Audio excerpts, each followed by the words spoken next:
Gary Vesperman, reporter, energy inventors are buzzed by black helicopters. A few years ago one summer, an energy inventor's house was buzzed twice by a black helicopter. He said they appeared to be an older Hughes model painted black and with no markings. He asked a friend who is an air traffic controller at the local airport. His friend reported no radar sightings. One of the buzzings was witnessed by dozens of people, although the inventor himself wasn't home. Gary Vesperman has since then come across an article in his zero-point energy literature which claims that the radar-absorbing coating on black helicopters and also black stealth fighters and B-2 stealth bombers is depleted uranium. Also about that time the energy inventor and some other people narrowly escaped a flip and crash in a private plane which had a cut on a tire. The cut was then hidden by rolling the plane. Las Vegas UFO buff T.Y.M. Schofield was driving around the desert one year when some black helicopters swooped low over his car and gave him a really good scare. He was on his way home after appearing on a radio talk show. A female Las Vegas resident met a former black helicopter pilot at a 1995 Christmas party. The pilot had become so disgusted he quit. Subsequently, the driver of a car attempted to run over the ex-pilot and killed his wife instead. Gary Vesperman tried to locate the pilot so he could interview him but was unsuccessful. Bob Drach, inventor of the thorium power pack, see below, reports back in the late 90s during one of the winters he had picked up his son from the bus stop. He went past his old machine shop which he had in an old farmhouse and continued up the hill to his house. As Drach crested the hilltop he noticed hovering below the ridgeline out of sight of radar from the flatlands a black helicopter with something that looked like a high-powered shotgun-like antenna on the nose. The copter was totally silent, black, numberless and pointing this thing at his shop. After having dropped off his child at home he went back down to his shop and found all his computers were offline, and not booting anymore. Had his equipment just gotten zapped with an electromagnetic pulse? Was he being snooped on long range? Who knows? The town was about 10 miles due west of Golden, Colorado, and the mountain they were nearest is called Mount Tom. They were between Mount Tom and Drach's shop, very close to the hilltop closest to him, within about 500 feet, but about 8 miles southeast of the large mountain, Mount Tom. Just clearing the hill's ridge and below tree line. He would not have seen them at his shop as at that altitude they were below tree line, but hovering silently. When he crested the hill that was when he was above tree line for a moment, and saw them there. He no longer has his shop at the old location as a few years after that all the water dried up in the wells. He supposes that is just a coincidence. The black choppers now and then make a point of buzzing him, or hovering. But Drach hasn't had any ground attacks, just this aerial stuff. Generally they tend to appear when he runs tests. The two black helicopter stories below were excerpted with permission from Eric Masson's article Suppression from Higher Up Inventors Beware. The Deadly Campaign Against Free Energy Devices, Electrifying Times, Volume 8 number 3 and also in http://www.electrifyingtimes.com/ericmassonsuppression.html. At the International Tesla Society Conference in 1993. A videotape of an advanced generator utilizing tachyon waves was presented without the inventor's permission. This generator not only produces excess energy, but also exhibits time warping characteristics. The tape was shown on a Friday afternoon, 3,000 miles from the inventor's home. The very next day, U.S. government's Federal Bureau of Investigation, FBI, and Bureau of Alcohol, Tobacco and Firearms, 8, agents knocked on the inventor's door wanting to see the device. He politely told them no. The following day, a black helicopter hovered above his house taking pictures of the inside. These black helicopters and even some satellites apparently now have the capability of photographing every item inside a building. On a recent morning talk show featuring the U-2 spy plane, it was revealed that the plane's audio receivers are so sensitive they can pick up ground-level conversations from an altitude of 70,000 feet. The black helicopter stories below were told to Gary Vesperman at the 1997 International Tesla Society Symposium in Colorado Springs, Colorado by health physicist John W. Moreland, Ph.D. 1251 Smith-Thompson Road, Bethpage, Tennessee 37022, near Nashville, voice 615-888-3428. Moreland publishes and sells 34 engineering and physics textbooks, mostly old books that he thought ought to be republished and made available. He has accumulated several yards of files on unconventional energy devices. It is reportedly possible to approach within a half-mile of a base east of Nashville, Tennessee, which houses at least 100 black unmarked helicopters, some black unmarked C-130 transport airplanes, and black unmarked jeeps. A county commissioner, whose jurisdiction includes Nashville and who owns a farm, became upset with black helicopters flying over his farm at night, scaring and scattering his animals. He complained to Congress, the Department of Transportation, Federal Aviation Agency, etc. without satisfaction. Some years ago, an inventor in another city had his house buzzed a few times by black helicopters. One night during a particularly aggravating buzzing, the inventor shot down the black helicopter, which killed both pilots and demolished his house. He was arrested and charged with murder. At a hearing, his lawyer held up a Washington Post newspaper headline: "Federal government claims black helicopters don't exist." The charges were dropped because black helicopters don't exist. So afterwards, when another inventor in early June one year at 2 a.m. had his one-story house buzzed by a black helicopter 3 feet above his roof, he went outside with a flashlight and a pistol. He aimed the light at the pilot, ran the light along the fuselage, and after finding no identifying numbers, told the pilot he doesn't exist. He then disabled the tail rotor with his pistol. He didn't want to injure the two pilots. The helicopter took off fishtailing from side to side. Since then he hasn't been visited by black helicopters. Black humor? It could be supposed that these two shooting incidents prove that it must conveniently now be legal open season on black unmarked helicopters. Keep in mind though that their pilots are only employees of the US government. http www.nocw.com/shadow.html right parenthesis who are being paid to spy on, harass and buzz targeted American citizens. Particularly energy inventors who potentially are able to put large energy industries out of business. Some of these black helicopter pilots may even be wondering about why they are participating in suppression of new energy inventions. Eric Masson, in his article Suppression of Quantum Leap Inventors, Electrifying Times, 2007, Volume 10, Number 2, wrote that some say that black helicopters are part of the Bureau of Alcohol, Firearms, and Tobacco, which operates under the U.S. Treasury Department, which in turn operates with the U.S. Federal Reserve, which is a private corporation, which operates with the World Bank, over which the U.S. government apparently has no jurisdiction. Thus, the black helicopters can do as they please. Gary Vesperman, reporter, shielding over unity power converters. A typical radio wave that is radiated out of an antenna comprises of transverse waves of electromagnetic energy. These transverse radio waves oscillate perpendicularly to the axis along which they are traveling. The zero-point energy field is an immensely energetic medium, omnipresent throughout the universe. Of random electromagnetic waves with frequencies ranging from near zero to frequencies so extremely high as to be undetectable. An over-unity power converter generates more output power than the input power it needs to operate. Hence its ratio of output power to input power is greater than 1. That is, it is operating at over-unity. Its leftover output power is thus available to do useful work for free, hence the popular term free energy machine. Some types of over-unity power converters are designed to extract energy from the zero-point energy field. What's interesting is that longitudinal waves of electromagnetic energy are emitted during the energy extraction process. That is, these longitudinal electromagnetic waves oscillate along the axis of their travel, not perpendicular to the axis like transverse radio waves.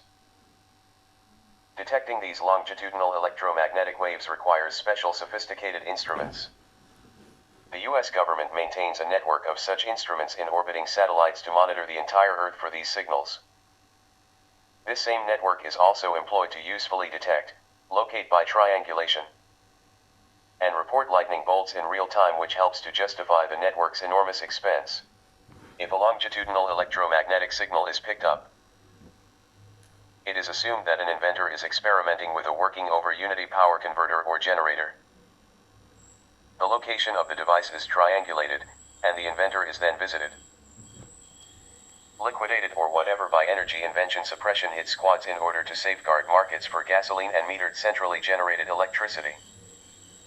Copper-lined Faraday cages, normally used for shielding radio waves, are not adequate for blocking these signals from over-unity converters of zero-point energy. One experimenter has suggested using bismuth. The all-seeing Big Brother effectiveness of the US government's zero-point energy extraction detecting and tracking network has been demonstrated by one zero-point energy experimenters complained. I have not been able to locate any type of material that will shield this type of energy. The best advice is to work underground and operate only for brief periods of time, 10 to 15 minutes at random times. Also, heavy cloud cover, wind, rain and other thunderstorms are good for masking your experiments. I had black choppers and power company trucks crawling all over me within 15 minutes when I discovered an over-unity effect in my shop. I think they would have been at my door if I had not shut the unit off when I did. They changed every ground and insulator on all the power poles for miles around my location looking for the source of the energy they had detected. This writer, Gary Vesperman, pieced together the above from various sources. David G. Urith questions its accuracy per his July 7, 2006 email below. Gary, you may want to consider the following with respect to your descriptions of both radio waves and the ZPE field phenomena. Radio waves are indeed waves of electromagnetic energy. In some cases they are transverse, and in some cases they oscillate perpendicular to the axis along which they are propagated. But in the case of the CTHA antenna, for example, which is really a magnetic resonance oscillating antenna device, the waveform can be either spherical or hemispherical. In some cases, as in the case of the devices we demonstrated several years ago, the waveform can be narrowed to as little as 0.1 degree second in a semi-hemispherical form. In most cases, RF waves radiate in a straight line from the propagation point, that is why, for example, RF devices used during the day have a range that is limited to less than 22 miles on flat topology, unless repeater towers are provided at key points along the horizon.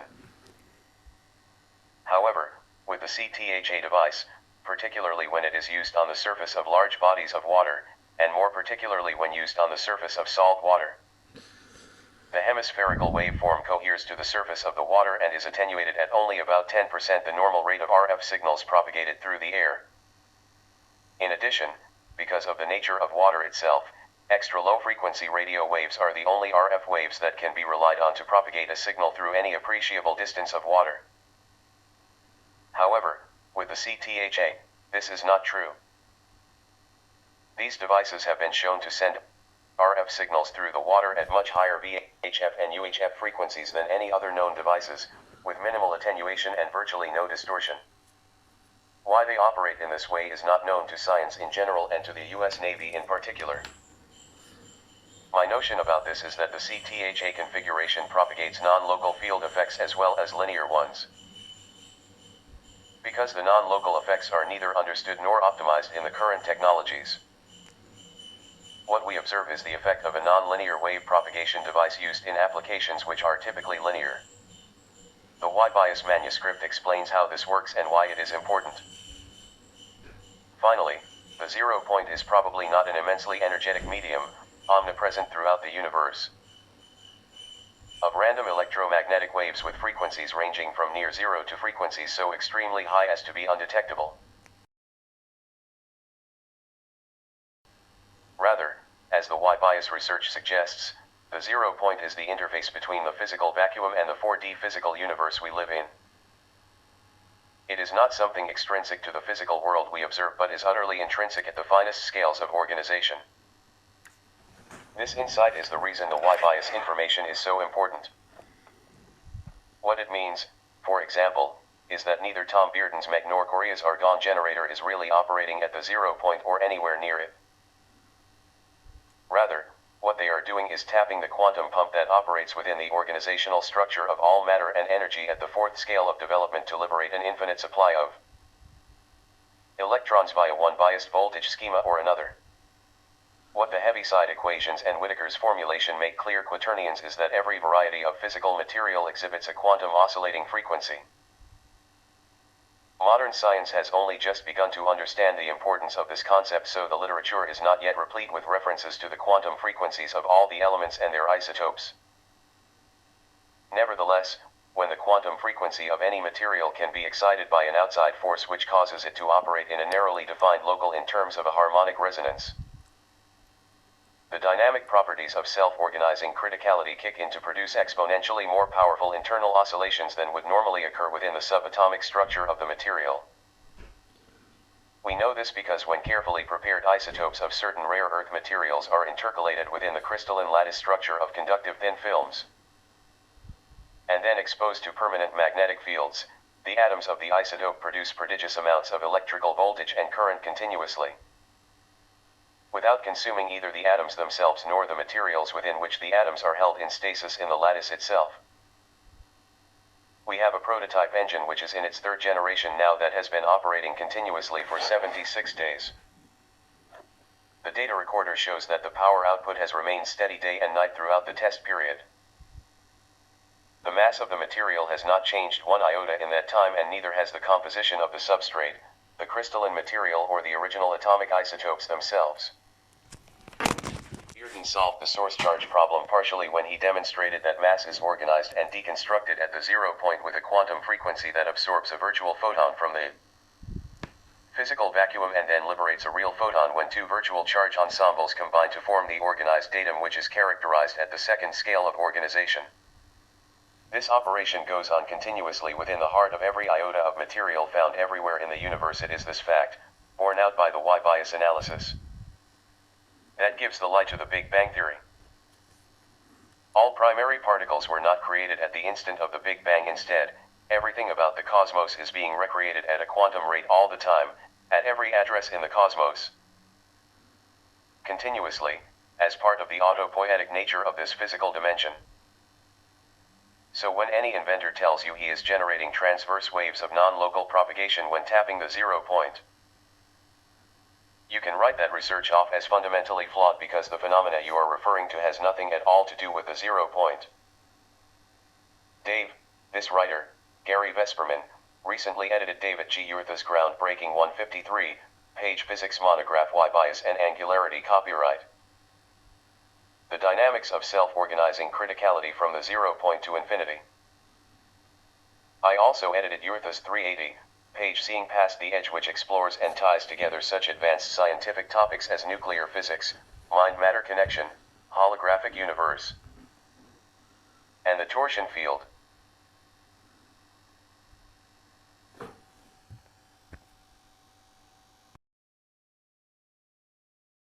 Engineer.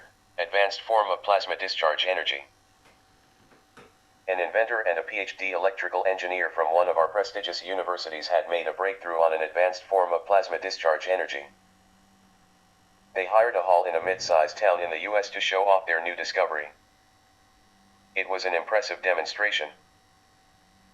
One day, his neighbors told one of them they had seen a black helicopter hovering over his house for several hours while he was away at work. Evidently, it was photographing his technology in the basement. A black van, with windows that you couldn't see into, also staked out their lab. After 3 weeks of surveillance, a SWAT team of 6 kicked down the lab door, and with axes, destroyed $500,000 worth of equipment in 1/2 hour. The thugs forced the inventors' faces down onto the concrete floor, and, demanding to see the nuclear source, beat the inventors' heads against the concrete until they nearly choked on their own blood. They had no search warrants, just SWAT team printed on the backs of their brownish uniforms. The inventors were told to cease all further development, and the apartments owned by one of the inventors were condemned. The tenants were ordered to leave, and the Ph.D. electrical engineer is still being harassed by the IRS to this day. Gary Vesperman, reporter, 6 CIA agents at 1996 Tesla Society Symposium. When this writer attended an International Tesla Society Symposium in Colorado Springs, Colorado in 1996. I was told that the inventor of a new type of carburetor that can triple the mileage of a car has had his social security number taken away. Also attending the convention were at least one U.S. government's Central Intelligence Agency, CIA, agent, identified by someone standing in the registration line behind him who happened to see his identification card, and another 5 CIA agents. One of the CIA agents threatened a co-inventor of an electrical generator utilizing 2 types of radioactive waste as he was walking up to the podium to give his speech. However, this story needs further verification. Gary Vesperman, reporter, U.S. versus Japanese support of cold fusion. The leading cold fusion community website is http://www.lenr-canr.org. The site features a library of papers on low-energy nuclear reactions, LENR, also known as cold fusion. Chemically assisted nuclear reactions, CANR, is another term for this phenomenon. The site features a library of more than 500 original scientific papers in Acrobat format, reprinted with permission from the authors and publishers. The papers are linked to a bibliography of over 3,000 journal papers, news articles and books about LENR. In Japan, inventors are treated as national heroes and are lavishly supported. The Japanese government's annual R&D budget in cold fusion had been $100 million per year, since greatly reduced. Japan has issued over 100 low-energy nuclear reaction patents. In contrast, the U.S. Patent Office has so far approved only 1 cold fusion patent application out of 300. This statistic is possibly out of date. Stanley Pons and Martin Fleischmann, cold fusion. Much misrepresentation and falsification of evidence happened after Stanley Pons and Martin Fleischmann announced in March 1989 that they had achieved fusion by electrochemical means. Several influential U.S. laboratories, California Institute of Technology, Massachusetts Institute of Technology, MIT, Yale/Brookhaven, reported negative results on cold fusion that were based on shoddy experimental work and a misunderstanding of the Pons-Fleischmann claims. They gave a hostile hot fusion establishment the excuse it needed to conclude that the claims made by Pons and Fleischmann were bogus.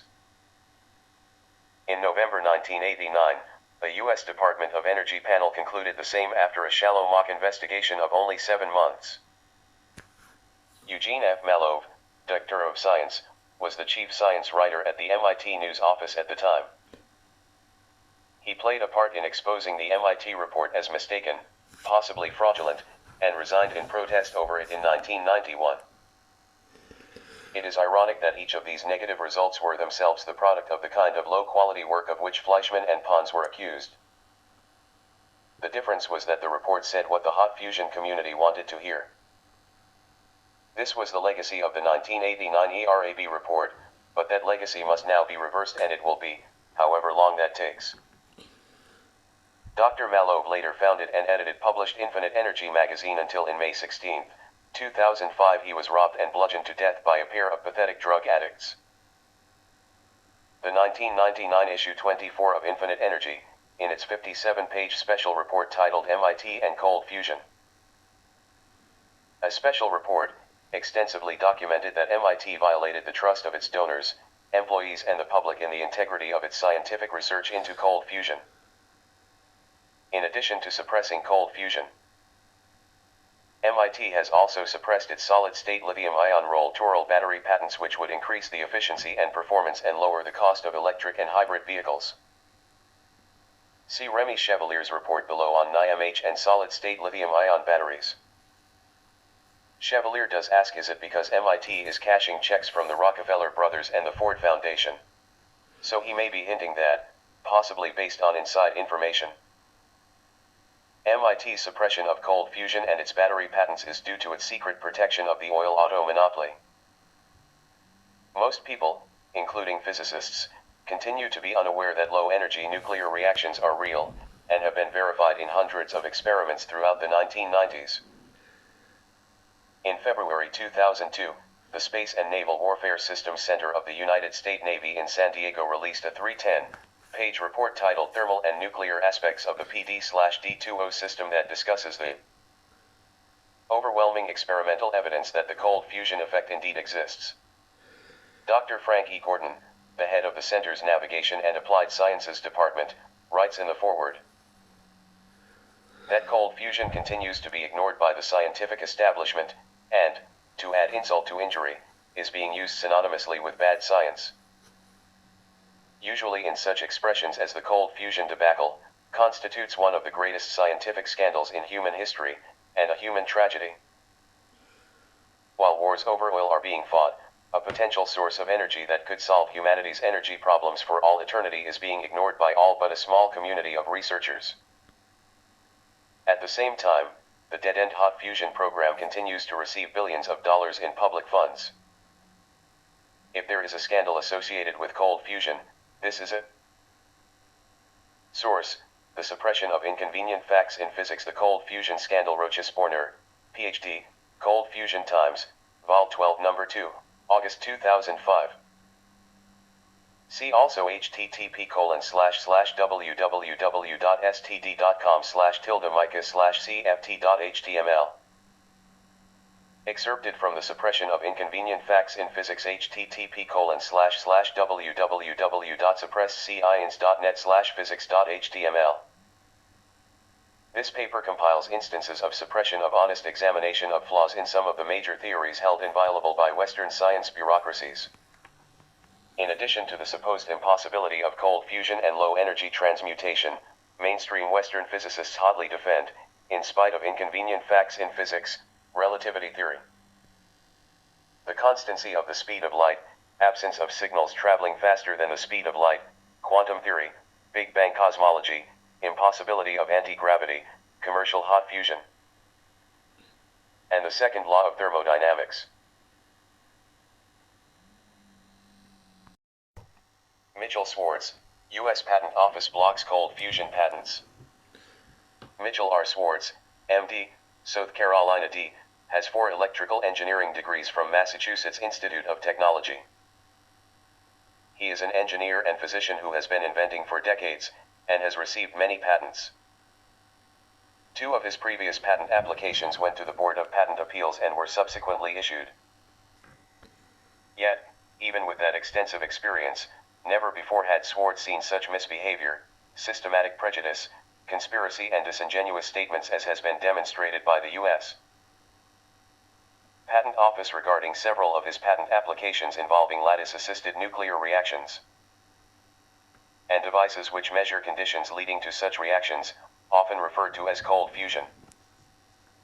Regarding cold fusion, it is a real science, and Swartz and his fellow researchers have conducted solid, meticulous research for almost 2 decades. He recently gave lectures to the Defense Threat Reduction Agency and the Naval Research Laboratory, both of which recognized the utility of his work in cold fusion. No one from either erudite group, more than 100 scientists and engineers, gave even one iota of the disparagement which, in stark contrast, has been doled out from the Patent Office without foundation on a weekly or monthly basis continually for more than 2 decades. Along with the disparagement, the Patent Office has been disingenuous to the federal courts and the Board of Patent Appeals, and has demonstrated not only a conflict of interest but also salient improper behavior. The egregious behavior of the Patent Office with respect to cold fusion patent applications has ignored the U.S. Constitution and Congress's directive to encourage progress and to encourage ingenuity with patentable statutory subject matter to include anything under the sun that is made by man.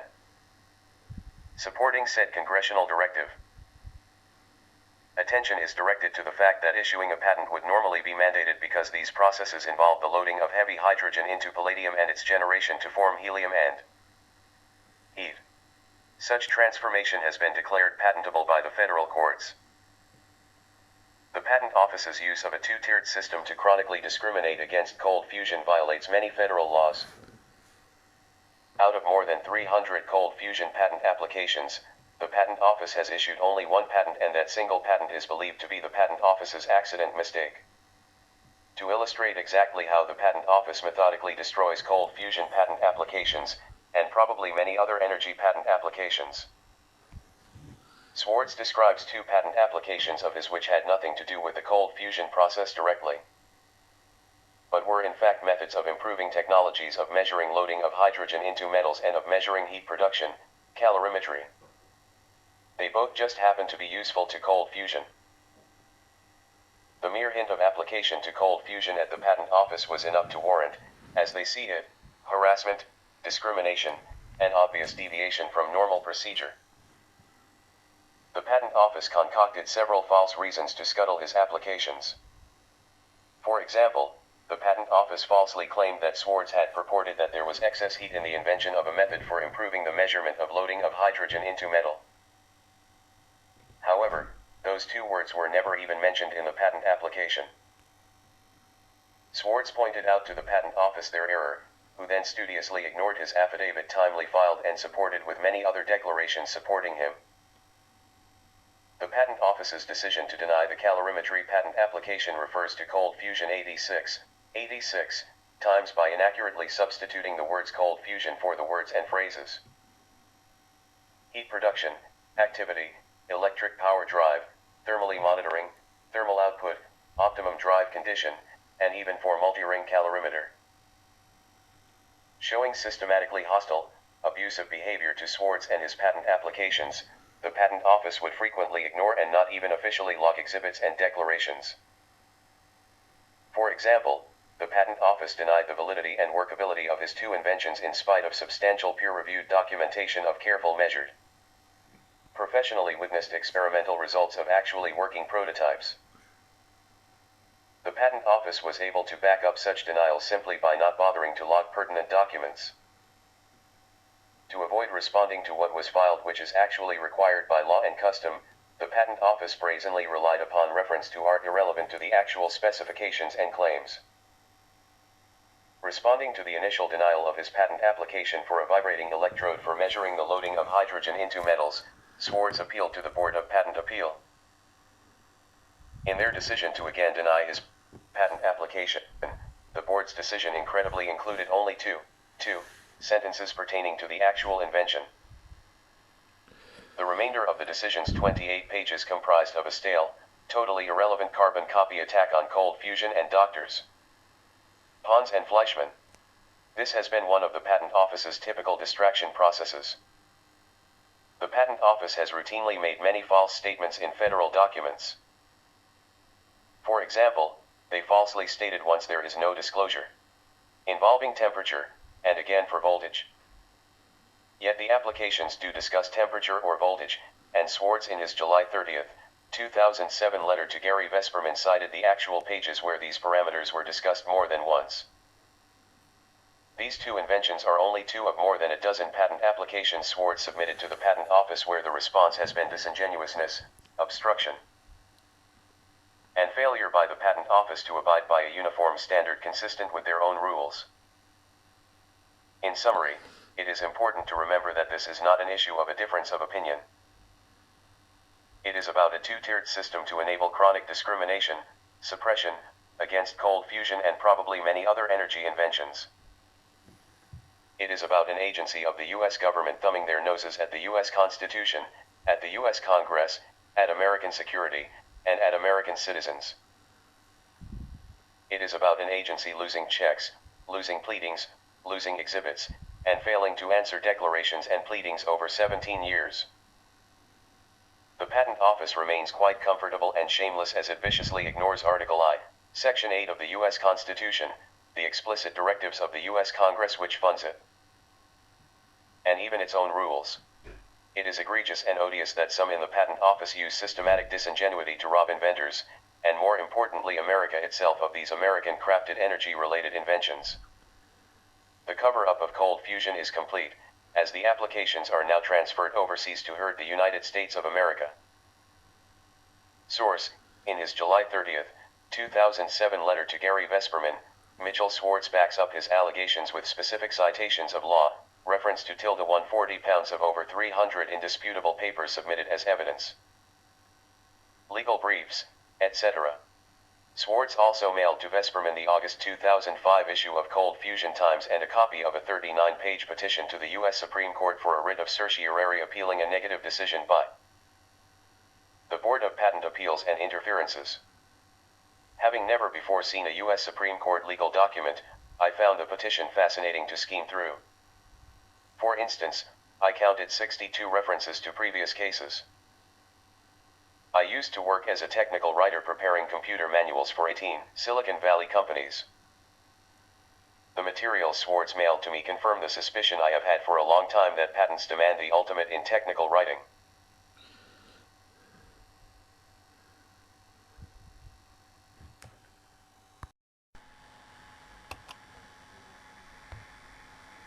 Robert Bass, Low-Energy Nuclear Transmutation. From Don Quixote 2. Sir Arthur C. Clarke. Date, Saturday, November 25, 2000, 8:07 a.m. Subject, a warning. My micropellet proposal to Japanese government have 3 people been assassinated because of the Cincinnati group's discovery of a low-energy nuclear transmutation process that can be used, for example, for radioactive waste remediation.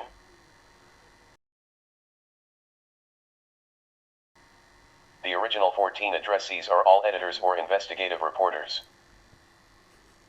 From Bass, Robert W., IDS. 2. Adil Shamu, Barbara Delarusso, Eugene F. Malove, George Miley, Hal Fox, Jean-Francois Cazorla, Jed Rothwell, Jim Wilson, Mitchell Swartz, Pat Bailey, Patrick Bailey. Charles B. Stevens. Elijah C. Boyd, Marjorie Hecht. C.C. Sean Lee. Sent, Friday, November 24, 2000, 6:50 p.m. Subject, my micropellet proposal to Japanese government. Preface, it is readily documented that the CIA and the KGB and the Mossad, etc. all have sprays which can be sprayed upon someone and cause him to die of apparently natural causes. One famous case occurred, not long after Chris Tinsley's death, in which Mossad agents were caught red-handed spraying a Hamas activist in Jordan. And King Hussein told the Israeli Prime Minister that if they didn't send the antidote quick there would be hell to pay, but it wasn't the Mossad which sent the antidote to Jordan, it was the CIA. They sent a doctor from the Mayo Clinic who had been previously accused of being a collaborator with the CIA to revive the victim. The Hamas activist was apparently Hamas Syria-based. Political Chief, Khaled Mashal. As Mashal lay dying in a Jordanian hospital, King Hussein pressured Israel to provide the antidote in return for releasing the Mossad agents. Gary Vesperman, so much for people who say that political assassinations by democratic governments are paranoid fantasies. Hal Fox. Dr. Lee approached me semi-publicly after the American Nuclear Society, ANS, meeting, where he heard me talk about the CG's Lent process. He said that he hadn't wanted to spoil my presentation by saying anything negative. But he wanted me to know that he himself did not believe the CG claims and that he could not confirm the claims based on his own experience and that yet he liked me and wanted me to know the truth. By the way, did you know that Dr. Lee has 35 Ph.D.s working for him full-time on cold fusion in China with Chinese government support? Dr. Lee said that he had gone to your lab in Utah and watched you and drive Jin run the experiment with a good gamma-ray detector. However, he claims that when the thorium begins to precipitate out, the solid angle of the detector remains unchanged, but the thorium is moving out of that fixed solid angle. So that the radioactivity seems to be decreasing, but it is a false alarm. He said that he took the before and after fluids that you gave him back to China and had them tested but with negative results. But Lee did admit that the straight line graph I showed could not be explained by his negative assumptions and was affirmative evidence on the side of the CG. Don Holloman of CG says that the 7-man team of Francesco Cellini et.al. in Italy tested the CG Lent 1 device so thoroughly that data reduction took 37 volunteer undergraduates months to complete. In their publication they claim that they achieved both complete radiometric balance and complete chemical balance of the before process and after process results. However, Seleni's boss died in midlife of alleged natural causes. And you know that Stan Gleason of the Cincinnati group seemed to be perfectly well when he suddenly died at age 48 of a stroke. George Miley told me that when at ICCF8 he asked Seleni why he didn't follow through on this type of lent work, which Chris Tinsley was starting in England, having emailed me about Stan's open beaker lent test just before he dropped dead at age 50 of natural causes. The reply of Seleni was, "3 people have died, and I don't want to be the 4th. George Miley thought that Seleni was talking about radiation sickness danger, but that is not what Seleni has in mind. The proof that Seleni is open to conspiracy theories is that he is on the masthead of the LaRouche magazine, and they don't merely suspect conspiracy. They have been jailed by a U.S. government conspiracy." Lawrence Hecht shook my hand at the American Nuclear Society meeting after having just got out on parole after 5 years of a multi-decade sentence for selling securities without a license, which was not even a crime in VA when he sold political loans to LaRouche supporters. But despite that, the Secretary of State of VA, who 2 days later was made a judge as payoff for her cooperation, after studying the matter for 2 weeks, decided that political loans are indeed securities. One of Hecht's colleagues is still in jail illegally with a 77-year sentence. The barbaric nature of a 77-year sentence for a technical infraction is self-evidently proof of evil at work. President George Bush's stockbroker brother Neil Bush of Silverado Bank in Colorado was really guilty of the same infraction, but he was merely fined $1,000 and told to be more careful and don't do it again. I feel that my own life has been threatened in writing, indirectly by the British government. Here's why. Nobel laureate Brian Josephson agreed to show at the historic Cavendish lab the Malov cold fusion video which I had hand-carried to him. Dr. Josephson even published in Gene's Infinite Energy magazine a letter saying he was going to show the video publicly. But when there was a conference there and many important scientists present, suddenly Josephson reneged. He told me in writing that he had first showed the video privately to a very important person, I suspect Sir Brian Pippard, Jay's own teacher, after whom 2 buildings at Cambridge are named. Then he, Josephson, was convinced by said VIP that it is for the best that the public be allowed to continue to believe that the whole CF/LENR thing was a delusion. I tried to get Jay to say why he had agreed. He replied, with copies of his email to me both to Gene and to Young Kim at Purdue, that it was for reasons of military security. They are afraid that terrorists or rogue nations will learn how to make vest pocket H-bombs. This is why physicist Fred Zimmerman of the U.S. State Department is helping Park with his campaign to outlaw cold fusion meetings. When I replied to Jay that my own theory of deuterium crystals could be used to make fusion micropellets or microbombs, and that I had sent a copy of my proposal to the Japanese government before they terminated their NHE program, Jay replied to me that I had better keep your bright ideas to yourself. In case I pass away prematurely of natural causes, I am going to copy the preceding paragraph and send a copy to Gene Malov and include below a copy of my microbomb proposal to the Japanese government. My MSD bright idea, which Jay says I should keep to myself, has been spread all over the world by internet since late 1997. So it's too late to suppress the idea by suppressing me. Best personal regards, Bob. Dr. Bass is an unusually innovative physicist. Hot fusion requires millions of volts or the equivalent. Hal Fox's cold fusion apparatus requires almost 5,000 volts. Bass's process only takes 17.5 volts to ignite.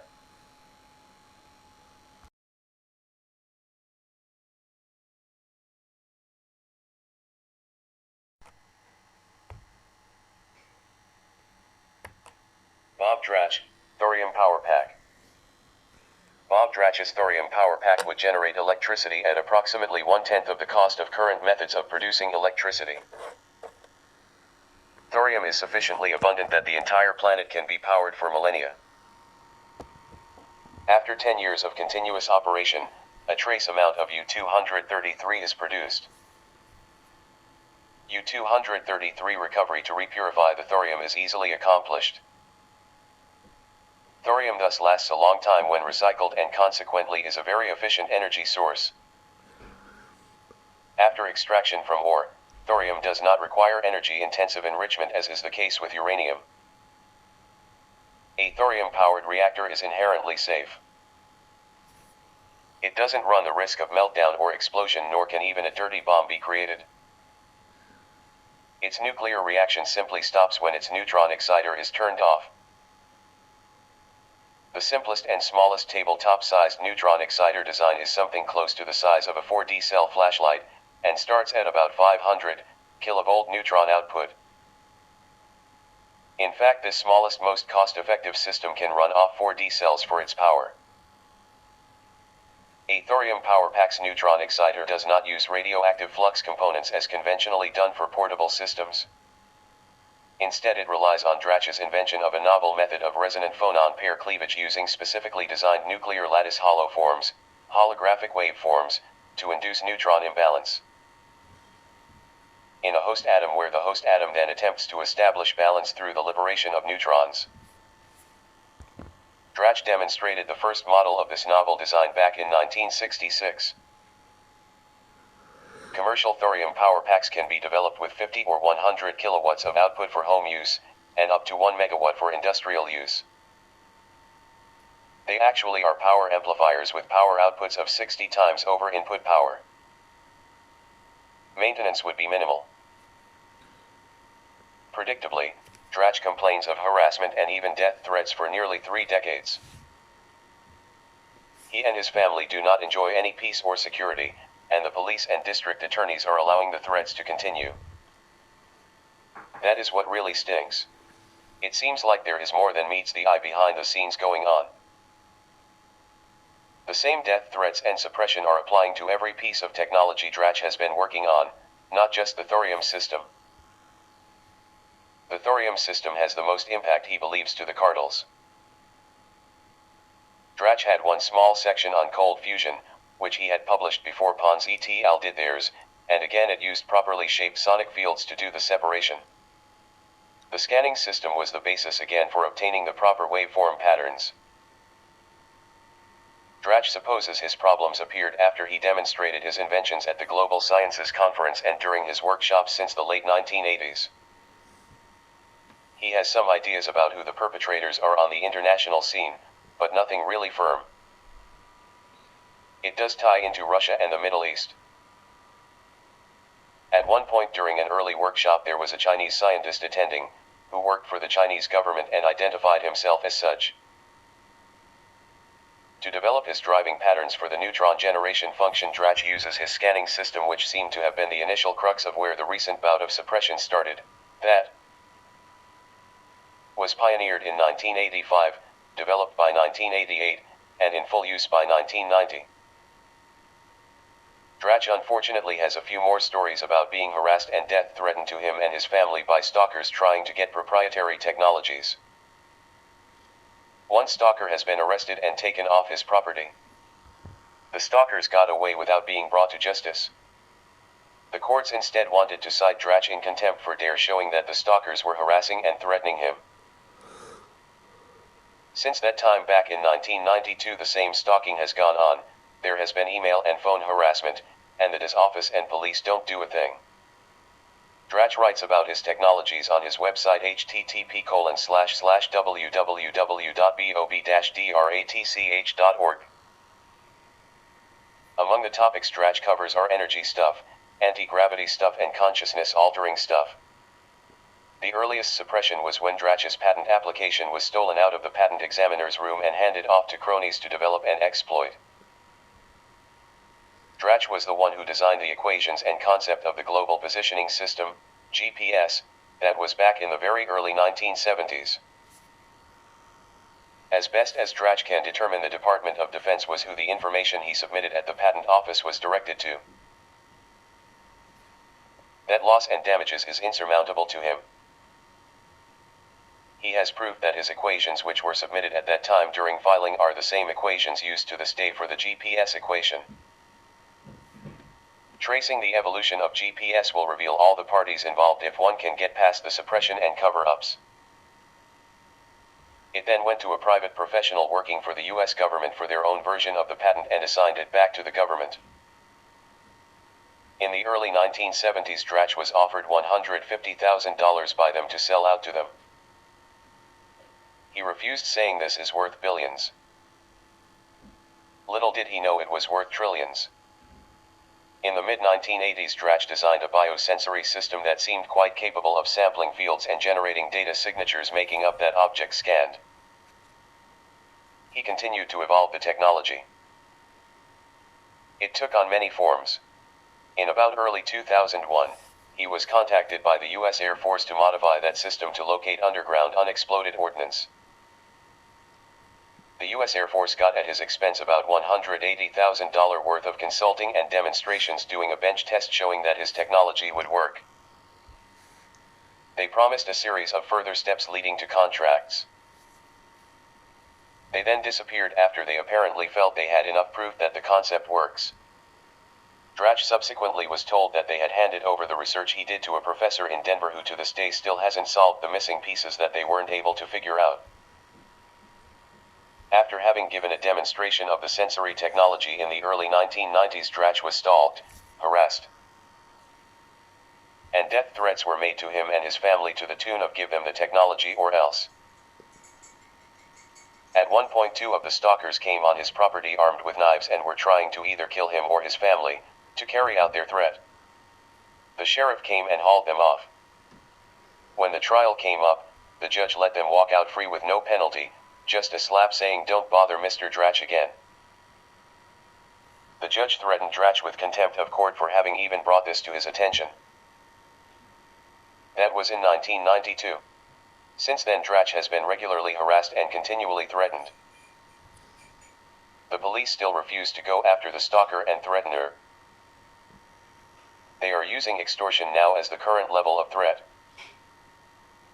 Dratch has been to the DA's office of 2 states, and been in contact with numbers of police officers to no avail. The threats and harassment continues to this day, including making complaints to the phone company who do nothing to stop such when they use the telephones. Over the last 2 years, Dratch has been working to develop a very unique and powerful handheld and truck-mounted sensor capable of discovering Saddam's weapons of mass destruction, as well as many other chemical and biological weapons systems. Providing assistance, a former military officer has tried to retrieve documents which were available to any contractor.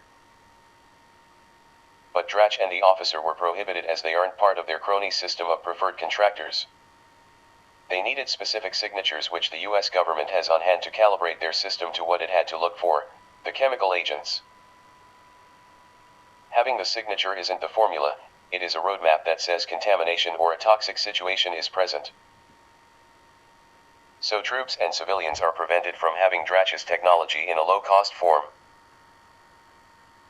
After having spoken enough about the innovation, one of the crony groups has published that they have a working sensor based on the technology that Dratch had divulged to the former military officer, and that they are going to charge big bucks for that innovation. So that is suppression again of getting technologies out in a way where Dratch can carry out more work.